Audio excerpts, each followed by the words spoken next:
Jackson James released the single Get Around to It a few weeks ago, but he has been involved in music for quite a while as a musician and making music videos and as a producer. So I have a lot to ask him about, and I'm very interested to hear about all of it. Hi, Jackson.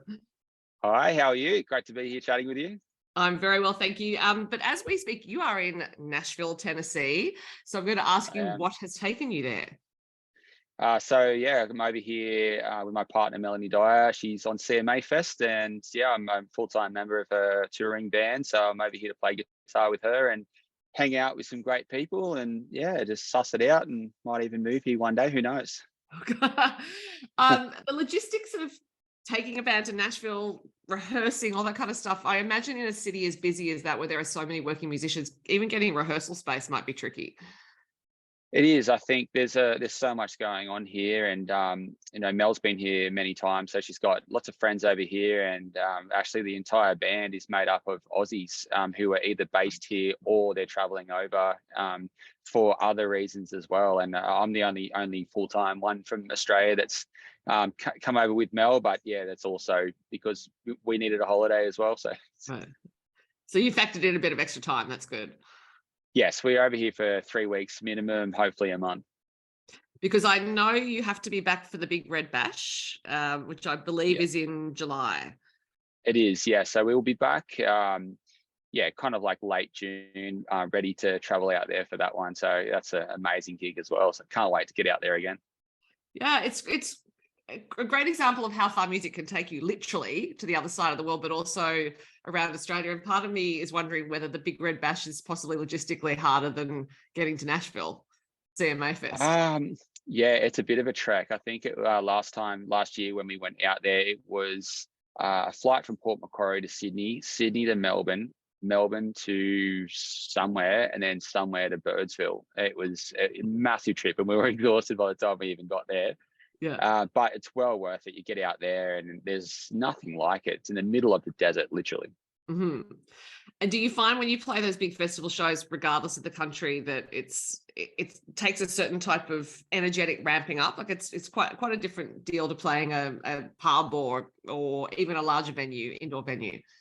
Absolutely. It's just the sheer scale and the size. I remember the very first song playing on the Big Red Bash stage, and when the chorus just kicked in on one of Mel's songs, I was blown away. Like the scale and the size of everything was just huge, and it's so much louder out there because they don't have any noise restrictions. So it's not like the festivals we have here on the coast when they're capped at 80, 85 decibels. Out there, I swear it was well over 100 decibels out there. So it was pretty amazing.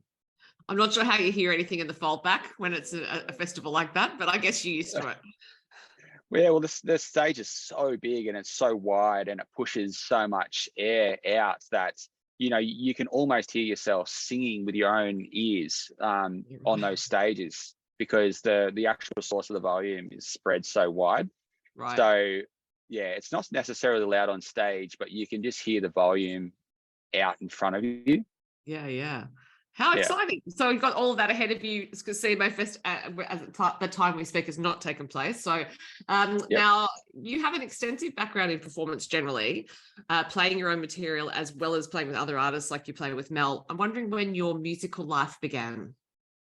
So I come from a musical family, and my grandparents were kind of known, for throwing these ridiculous parties in their backyard, even from a small age. And I was kind of dragged up on stage from around 4 years of age, and I could play guitar from around 5 or 6. I only knew a few chords at that stage, but it kind of really began from there. My aunties and uncles all play music, and have always played gigs around my hometown, and even my grandparents had a family band that played out Tamworth even before I was even born. So it's always been in my life.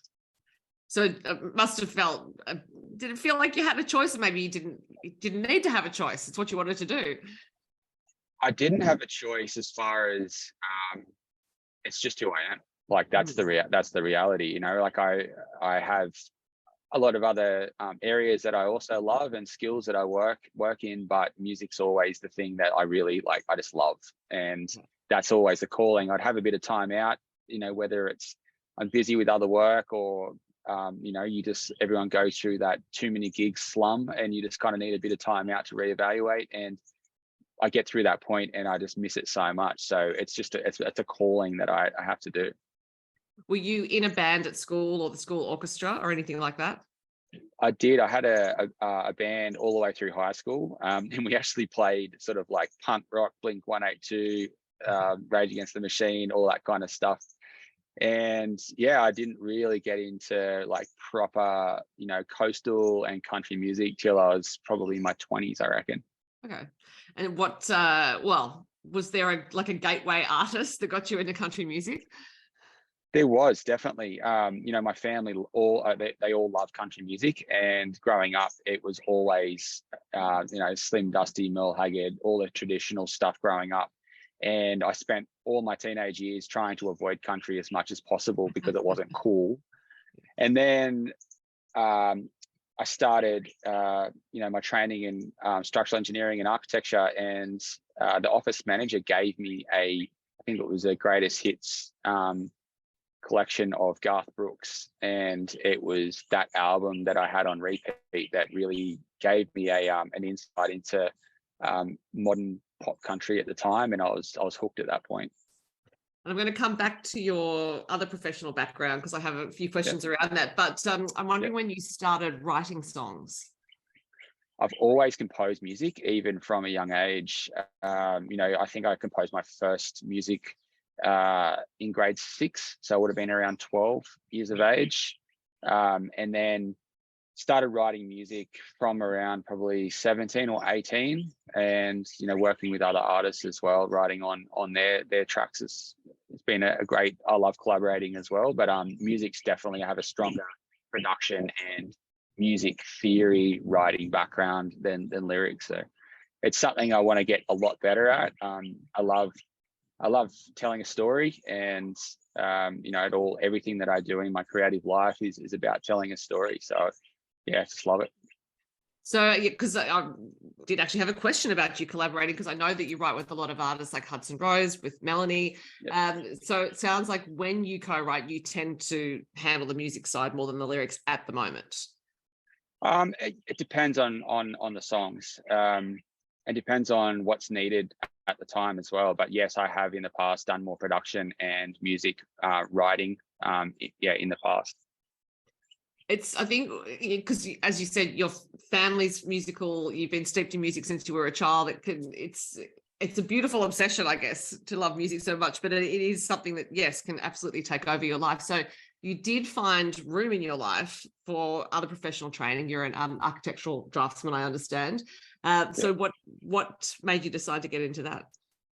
Yeah, so like obviously music's always been a big part of my life, but I had family and friends say that it's great to want to do that, but you have to get something concrete behind you, because you never know. As we found out with the pandemic, that's unheard of, and it was that exact scenario of why having something, another skill, another trade behind you, really helped me get through that. So I had an opportunity to do a apprenticeship in structural engineering and architectural drafting, which I started when I was around 22 years of age, and I did 15 years of that. I built up my own design company, and won many design awards, from high-end kitchens to best architectural house, master builders awards, bathrooms, everything. So. Mm-hmm. Partly what really interests me about that part of your work is that because you are a producer as well as having made music videos. And so I'm wondering, with that background, you're literally used to seeing things from all angles, you know what I mean? So visually putting something together, conceiving of an end project when something's just on a page and you have to imagine how a house is going to turn out or a bathroom is going to turn out. So wondering, when you start writing a song, for example, the songs you did with Hudson Rose, you were a co-writer, you were the producer, and you created the video. I'm wondering if you actually had a sense of the whole of it when you started writing it, or if that's where your brain goes to when you're writing songs anyway. Definitely. I broke up the music and the video were definitely like two separate things, because it takes a lot of brain capacity to do both.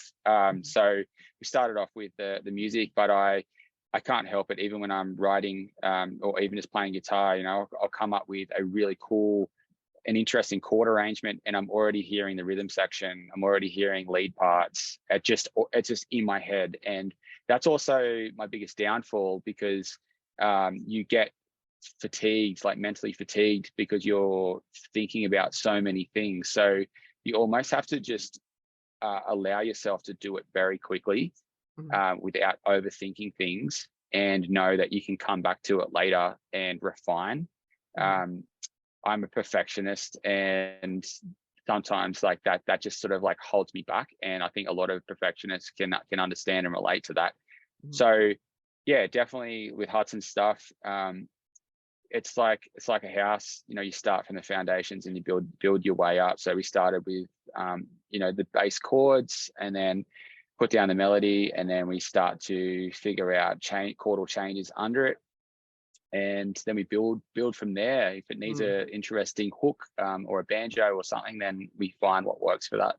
Yeah, I am so interested in it, because I think that, yes, that sensibility you've had from your other work does give you some really valuable skills, just in understanding the different components. Even I would imagine for a live show, just having an intrinsic understanding that there are many different parts involved, and it's all working towards a finished product. I wonder if it, despite you being a perfectionist, if it also helps you be patient with the process, because you think, well, we are working towards a finished thing here, and if one component's not quite right, it's worth waiting to get it right. Absolutely. Patient. I definitely have a lot of patience. I'm kind of one of those people that has a short fuse but gets over it very quickly. Like it takes a lot to push me over the edge, but I also just go, and then I'm just like, I'm done, and I can just get on with the job. But architecture's one of those things where it's the long game. And I also look at everything I do in life like that. It's just a lot of small little puzzle pieces that end up with the big project. And if something takes a little bit extra time, I think it's well worth it for the end result of the project. So as I mentioned, you've done some producing. What was the first song you produced, or who was the first artist you worked with? I think early on I did a track with Jake Davey that I played on and did a bit of writing with, and then Hudson was definitely my first big songs that did really well on radio as well. Never See Me Cry was the first one, and that did extremely well, and the video as well. I've been really lucky that I think nearly all of my videos have been added to CMT, which is amazing. And Mel's Cheap Moscato was #1, which is amazing. I've got a co-write with a song with Mel pretty soon, so that's really cool to get a cut on one of Mel's songs, because she's absolutely incredible artist. And I've worked with a lot of other artists as well. I've worked with some children artists for the Australian Children's Music Awards, and placed quite highly with that as well. So I produced and recorded a couple of very talented young kids from around the area. And I just whatever comes along, and if I'm passionate, and I love working with people who really care and understand and value quality. So. And what do you like about producing in and of itself, as opposed to being a musician, being a writer, because you do a lot of things? I do love producing. It comes down to time. Like, I haven't had a great deal of time to do a lot recently. The most recent song that I produced was my own song. Alongside Reese Zaka. So Reese and I had worked together. We're the two co-producers on both of Hudson's first songs. So it was a no-brainer to work with Reese again. Yeah. I imagine you have a very well organized calendar, because you've got all these different things to do. And, like a video shoot, for example, it's not just turn up on the day. You have a lot of planning to do. There are all these components. Yeah. Yes, I try and keep organized, because it's the only way that I can keep on top of it. And anyone out there who's a creative, they are probably just like me, and honestly not very organized, but it's kind of chaos all the time, and you do your best to, if I don't write it down, then it's gone. I understand. I'm the same way. So now I will get around to it, which is your new single, and you wrote this with Melanie Dyer. I did. She is in demand as a co-writer as well. So I'm wondering if you had to book in time with her. Honestly, I actually have to book in time with her. She's so busy, and it's quite funny because I'm a crazy multitasker. I can multitask, where Mel is very like in the zone for each particular thing that she has to do. So if she has a write, she's very, very much like Nashville. Like the write starts at 11 o'clock and it finishes at 5 o'clock, and she clocks in, clocks out, and then mentally she knows that she's done for the day. Where I can be, had a full day of work, a video shoot, editing, working on songs, and then it's 11 o'clock and I'm like, oh, I've got this idea, let's write a song. And she's like, hell no. So yeah, it's quite funny. We're very opposite in that sense, but yes, I do have to book in time with her. Well, maybe it's just that, one of you's a night owl, one of you's not, who knows. What was the inspiration for the song? So the song came off the back of, the last probably 18 months of us being on the road and being flat out, doing content and music videos. And I think Mel had released 4 singles sort of in that time. We'd played the Big Red Bash Monday. We'd traveled all over Australia pretty much. And we often talk about the fact that we don't get a lot of time to just have a weekend off or book a trip, because the industry never stops. And if you stop, you're gone. That's the reality of it. If you disappear off social media for a day, people think you've died. So that's just how it is. And yeah, that's how the song came about. We're always talking about just wishing that we had time to get around to having a holiday, or just 5 minutes just to catch your breath. And I came up with this really cool guitar riff halfway out the door. I always am most creative when I shouldn't be. And I always want to play guitar when I should be somewhere else, because that's about the only time that I've got. I'm like, I've got 5 minutes before we leave. Right. And yeah, I came up with the riff, and then the next night we sat down and the song pretty much just came out. Yeah. If you are not just halfway out the door, but all the way out the door when you have an idea, are you a voice memo person for recording things? Oh, yeah. Yeah, I recorded that very quickly on my phone.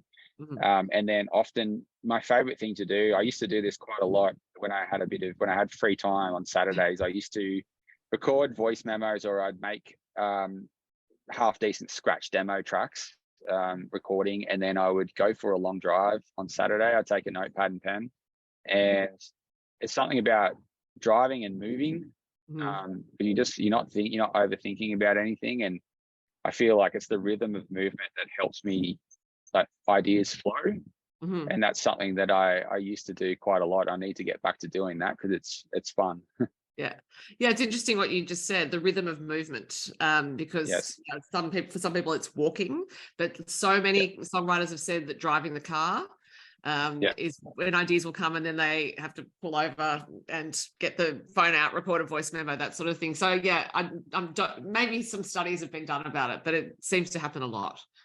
Definitely. I think it's something to do with just the flow. Like, you're not overthinking, you don't have time to overthink. Like, you're driving, so that sort of like takes away your mechanical, physical, playing guitar. And then I don't know, the rhythm just sort of comes. You end up with cool different phrasing and stuff like that. I often need almost 2 recorders, so you have one to record what you're singing along, and one to play whatever you've recorded beforehand. So yeah, maybe because you can design things, maybe you should design an in-car system for musicians to write songs while they're driving. Sounds amazing. We'll copyright that. You heard it first right here.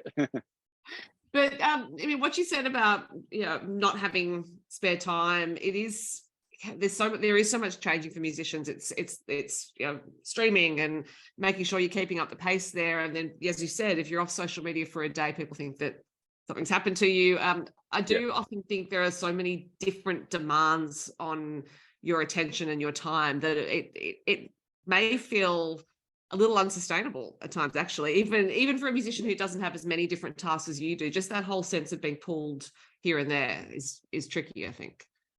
It is, because everyone's, there's so many platforms now, TikTok, Instagram Reels, Instagram posting, now YouTube Shorts, like there's just way too many platforms that, there's the population, 25% might be on YouTube, 25%'s on TikTok, etc. And if you don't try and reach that audience, then you feel like you might be missing out. But yeah, it's very demanding on your time. That's why there's influencers out there that get paid, and all they do is they have a full-time videographer that creates content for them. It's a full-time career for multiple people to have, one channel. And on the flip side of all of that, as an artist, you're also expected to write songs. And it's like, well, there's hardly any time to write songs, because you put out a song and then you're on the content train for a month or so, and then you're trying to fit in gigs as well. And I think the beauty of how it used to be back in the day is that social media didn't exist, so the record label did all the marketing that they needed to do, and the artist could just concentrate on writing more songs and playing more gigs. Yeah, that'd be the dream. Yeah, I'm not sure what the solution is actually, because it's not going away, all of this. But it's not a question, more a comment, just to acknowledge that I do see for artists it is really tricky keeping up with all the different things, and it does often take you away from your core competency, which is making music. Exactly right. Yeah, I feel like it's probably 30% playing now and writing, and the rest of it is just marketing and industry stuff that you have to do. And it gets tricky for us because we're doing everything in-house. As a content creator myself, I'm doing my own, I'm doing Melanie's, and I'm also doing other artists as well. So trying to fit all of that in is quite tricky, and that's why it's taken me quite a while to get around to being able to put all the puzzle pieces together for my own music. Yeah, well, you have, and it is a great song. Like, it's just, it's an earworm song. It's a really great song to drive to, as well as have on around the house. So I'm wondering if you have more planned in amongst everything else you're doing.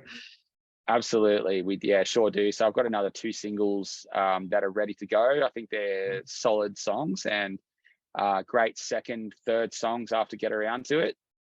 And so the plan is to we've got a few tour dates coming up with Mel, obviously, and then we will be working on the next one, sort of like for October, November release, that will take me through into Tamworth. And then you've got to find time to book your own gigs, I guess. Go playing with Mel, and then you might want to have some Jackson James gigs. Exactly right. Like the plan all along was, like, it takes time. We all know it takes time.